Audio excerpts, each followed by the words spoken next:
اعوذ باللہ من الشیطان الرجیم بسم اللہ الرحمن الرحیم السلام علیکم ورحمۃ اللہ وبرکاتہ۔ مجلس اتحاد المسلمین کی جانب سے مرحوم قائد سالار ملت نے شہر حیدرآباد میں جو گورنمنٹ کے اردو مدارس یا اردو سکولز کو مضبوط کرنے کا ایک پروگرام بنایا، اور مرحوم قائد سالار ملت نے کئی لوگوں سے مشورے کیے، ماہرین کو بلایا، اس گورنمنٹ اردو سکول کے ذمہ داروں سے ہم نے گفتگو کی۔ اس کے بعد مرحوم قائد سالار ملت نے فیصلہ لیا کہ مجلس اتحاد المسلمین کی جانب سے شہر حیدرآباد میں جو اردو سکولز چلائے جاتے ہیں ان میں پڑھنے والے طلباء اور طالبات کو مجلس اپنی طرف سے پڑھنے والے بچے اور بچیوں کو ان کو ایک سکول کا بیگ دے گی جس میں نوٹ بکس، کمپاس باکس ہوگا۔ پھر یہ بھی طے کیا گیا کہ ایس ایس سی کی 10ویں جماعت کی امتحان کی فیس بھی ان سکول میں پڑھنے والے طلباء و طالبات کی مجلس سکول کی فیس دے گی۔ تیسرا یہ طے کیا گیا کہ جو کوئی بھی ان اردو سکولز میں پڑھ کر ایس ایس سی میں بہترین نتیجے لے کر آتے ہیں ان کو کیش ریوارڈ دیا جائے گا، رقمی انعام دیا جائے گا۔ اور پھر یہ بھی طے کیا گیا کہ جو سکول میں 100% ایس ایس سی کا نتیجہ ہوگا اس سکول کے ہیڈ مسٹرز یا ہیڈ ماسٹر اور ٹیچروں کو بھی ایک کیش ریوارڈ یا رقمی انعام دیا جائے گا۔ پھر آگے چل کر یہ طے کیا گیا اس کے 1 سال 1.5 سال کے بعد یا 2 سال کے بعد کہ ہم لوگ 10ویں جماعت میں جو طلباء اور طالبات ایس ایس سی کا امتحان لکھیں گے ان کے لیے ایک آل ان ون گائیڈ بنا کر ان کو مفت دیا جائے گا، جس میں ماضی کے امتحانوں کے پیپرز رہیں گے، اس کے جواب بھی رہے گا۔ تو الحمدللہ مرحوم قائد کی دوراندیشی تھی، سالار ملت کی یہ کوشش تھی جو آج الحمدللہ ہم لوگ کوشش کر رہے ہیں اس کو اچھی طرح سے انجام دینے کے لیے، کیونکہ اکثر مجلس اتحاد المسلمین سے لوگ یہ سوال کرتے تھے کہ سلطان صلاح الدین اویسی نے اور مجلس اتحاد المسلمین نے میڈیکل انجینئرنگ کالج کا قیام عمل میں لایا، پھر اس کے بعد MBA MCA school of architecture, B pharmacy, MBA in hospital management کا قیام مرحوم قائد سالار ملت نے کیا۔ تو لوگ ہم سے سوال کرتے تھے کہ بنیادی تعلیم کے میدان میں مجلس کو بھی کچھ کرنا چاہیے۔ تو الحمدللہ پچھلے 17 سال سے یہ اسکیم کامیابی سے چل رہی ہے، اور پھر اس کا ایک ٹرسٹ بنایا گیا ہے جس کا نام مجلس چیریٹی ایجوکیشن ریلیف ٹرسٹ ہے، اور اس ٹرسٹ میں ہر سال ہم عوام سے یہ اپیل کرتے ہیں کہ اس ٹرسٹ میں اپنی طرف سے جو بھی پیسے دے سکتے وہ دیں، اور جو پیسہ اس ٹرسٹ میں جمع ہوتا ہے اس سے مجلس اتحاد المسلمین اس طرح کا کام یہ گورنمنٹ کے اردو سکولز میں جو طلباء اور طالبات، بچے اور بچیاں پڑھتی ہیں ان کو یہ تمام چیزیں دی جاتی ہیں، اور اسی کے تحت جشن رحمت اللہ عالمین کا بھی انعقاد عمل میں لایا جاتا ہے۔ اور ساتھ ہی ساتھ اب تلنگانہ میں جتنے بھی گورنمنٹ کے اردو سکولز یا مدارس ہیں وہاں پر مجلس اتحاد المسلمین کی جانب سے ہر سال MLAs جا کر مختلف ضلع کے شہروں میں جا کر وہاں پر آل ان ون گائیڈ مفت مجلس اتحاد المسلمین کی طرف سے دیا جاتا ہے۔ تو یہ کام مجلس اتحاد المسلمین گورنمنٹ کے اردو سکولز کے لیے پڑھنے والے بچے اور بچوں کے لیے کر رہی ہے، اور ساتھ ہی ساتھ آپ یہ بھی جانتے ہیں کہ ان گورنمنٹ اردو سکولز میں پڑھنے والے 99% بچے اور بچیوں کا تعلق مسلمانوں سے ہوتا ہے۔ تو اور آپ جانتے ہیں، یہ دنیا بھی جانتی ہے کہ تعلیم کے میدان میں مسلمان بہت پیچھے ہیں، چاہے وہ لٹریسی ریٹ ہو یا پھر ڈراپ آؤٹ ریٹ ہو، اس میں ایک بہت بڑا چیلنج مسلمانوں کے لیے ہے۔ تو مجلس کی کوشش یہی ہے کہ ان کمزور طبقات کو طاقتور بنایا جائے، اور اگر آپ کسی قوم کو طاقتور بنانا چاہتے ہیں تو صرف جذباتی تقاریر سے ان کو طاقتور نہیں بنا سکتے آپ، بلکہ ان کو اگر طاقتور بنانا ہے تاکہ وہ قوم جب طاقتور ہو جائے گی تو جس علاقے میں وہ لوگ بستے ہیں وہ علاقہ طاقتور ہو جائے گا، جس جگہ پر وہ رہتے ہیں وہ علاقہ خوبصورت ہو جائے گا۔ اور مجلس کا ماننا یہ ہے کہ بھارت کی سرزمین میں جو مسلمان ہیں ان کو اگر طاقتور بنانا ہے تو ان کو تعلیم کے زیور سے آراستہ کرنا پڑے گا، اور یہ بہت ضروری ہے، بلکہ مسلمانوں کو اس بارے میں سوچنا پڑے گا کہ وہ کیسے اپنی اولاد کو، اپنے بھائی بہن کو، اپنی قوم کو کیسے تعلیم یافتہ کریں، کیسے ان کو پڑھائیں لکھائیں۔ اور اس کے لیے ہم تمام کو محنت کرنے کی ضرورت ہے۔ یقیناً یہ آسان بات نہیں ہے، مگر ہم تمام کو کوشش کرنا ہے، کیونکہ اگر ہم اپنی صفوں سے جہالت کو اور بے روزگاری کو، ان تمام چیزوں کو دور کرنا چاہتے ہیں تو بہت ضروری ہے کہ ہم اپنی اولاد کو اچھے سے اچھے تعلیم ان کو دلائیں۔ اور مجھے یقین ہے کہ یہ کام بڑی طاقت سے، بڑی جستجو سے مختلف مسلمانوں کے محلوں میں کام کیا جا رہا ہے،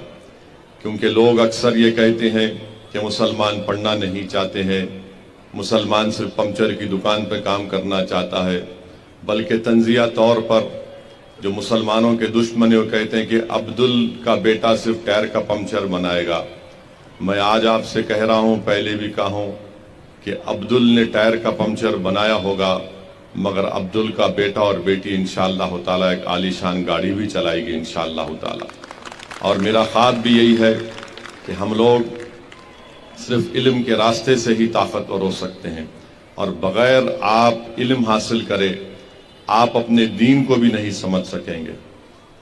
آپ اپنے دین کے تقاضوں کو نہیں سمجھ سکیں گے۔ بغیر علم حاصل کرے آپ قرآن اور سنت کی تعلیمات کو بھی نہیں سمجھ پائیں گے۔ آپ کو ایک اچھا انسان اگر بننا ہے تو علم کو حاصل کرنا ہے۔ تو اس لیے یہ چیزوں کو سامنے رکھ کر مرحوم قائد سلطان صلاح الدین اویسی سالار ملت نے اس اسکیم کا آغاز کیا، اور میں شکر گزار ہوں ان تمام حضرات کا، ان بزرگوں کا، ان قوم اور ملت کی، ہماری عزتدار ماں اور بہنوں کا، جو اس دارالسلام کے مجلس چیریٹیز ایجوکیشن ریلیف ٹرسٹ میں اپنے عطیات کو دیتے ہیں، اور ٹرسٹ پوری صفائی کے ساتھ، شفاف طریقے کے ساتھ کام کر رہا ہے۔ اور میری آپ تمام سے یہ بھی گزارش ہے کہ آپ اس ٹرسٹ میں جو بھی آپ دیں گے وہ انہی مقاصد کے لیے انشاءاللہ استعمال ہوگا۔ آج آپ جانتے ہیں کہ مسلمانوں میں صرف انرولمنٹ ایک مسئلہ نہیں ہے، انرولمنٹ کی ضرورت ہے، ریٹینشن کی ضرورت ہے، اور لرننگ کی ضرورت ہے۔ تو صرف انرولمنٹ کرانے سے ہم کامیاب نہیں ہو سکتے ہیں، انرولمنٹ کے بعد ریٹینشن ہونا چاہیے، ریٹینشن کے بعد لرننگ صحیح ہونی چاہیے۔ تو انرولمنٹ تو بہت جگہ پہ ہو جاتا ہے، مگر یہ دوسرا اور تیسرا جو قدم ہوتا ہے ریٹینشن اور لرننگ کا، ہم اس میں پیچھے ہٹ جاتے ہیں، کمزوریاں پیدا ہو جاتی ہیں۔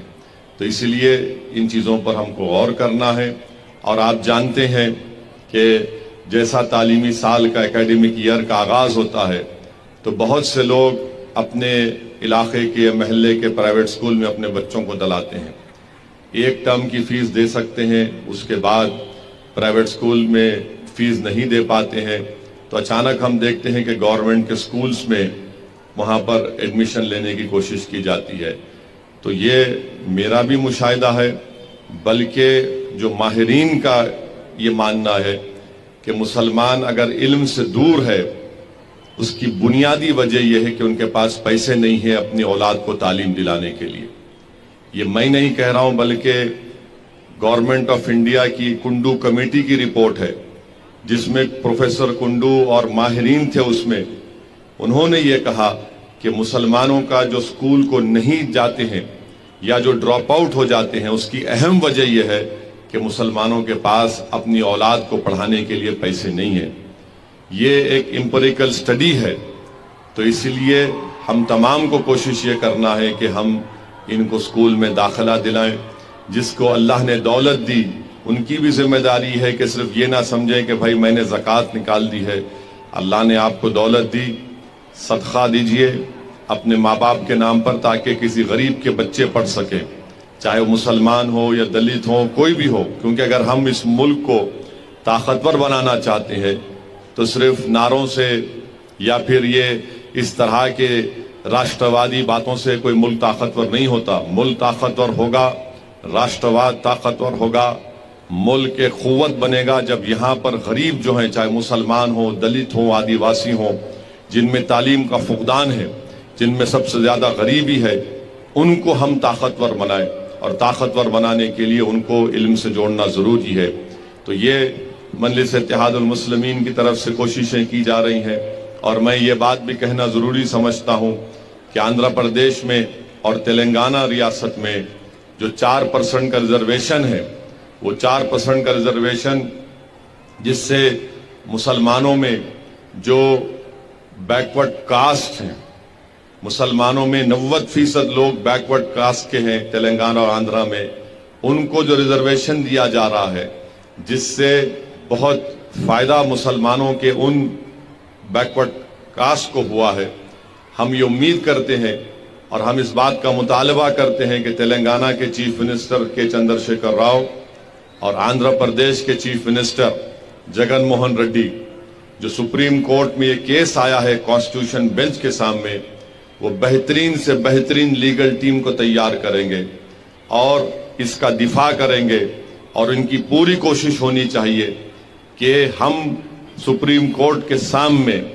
مسلمانوں میں جو بیکورڈ کاسٹ ہیں ان کے پسماندگی کا ڈیٹا سپریم کورٹ کے سامنے رکھیں۔ اور تلنگانہ میں سدھیر کمیٹی کی رپورٹ ہے، تلنگانہ کی سدھیر کمیٹی کی رپورٹ پورے اعداد و شمار اور ڈیٹا امپیریکل ایویڈنس جس کو کہتے ہیں، جس سے یہ بات صاف طور پہ ظاہر ہوتی ہے کہ تلنگانہ کے مسلمانوں کو ریزرویشن تحفظات اس لیے ملنے چاہیے کیونکہ وہ سوشلی اور ایجوکیشنلی بیکورڈ ہیں، وہ تعلیمی اور سماجی طور پر پسماندہ ہیں۔ اس بنیاد پر، اس ڈیٹے کی بنیاد پر تلنگانہ اور آندھرا پردیش میں مسلمانوں کو ریزرویشن ملنا چاہیے۔ اور اس سلسلے میں نے چیف سیکرٹری سے بات چیت کی، ان سے ملاقات کی، اور ان سے بار بار حکومت کو توجہ بھی دلا رہا ہوں۔ تو چیف سیکرٹری نے مجھ سے یہ کہا ہے کہ سپریم کورٹ میں ڈیویڈی صاحب، دھون صاحب اور سینئر وکلاؤں کا تلنگانہ کی حکومت نے ان کو بحیثیت اپنا وکیل مقرر کیا ہے۔ تو میں نے حکومت سے یہ بھی کہا ہے کہ جو پروفیسر گوپال صاحب ہیں، جنہوں نے ایک بہترین بحث کی یہ 10% اکنامک ویکر سیکشن کے ریزرویشن کے خلاف، ان کو بھی رکھا جائے۔ تو حکومت نے مجھ سے وعدہ کیا ہے کہ ان کو بھی رکھیں گے۔ ساتھ ہی ساتھ میں نے تجویز بھی دی کہ MR شمشاد صاحب کو اور نظام پاشا صاحب کو اس لیگل ٹیم کا حصہ بنایا جائے، کیونکہ اگر ہم اپنی طاقتور لیگل ٹیم نہیں بنائیں گے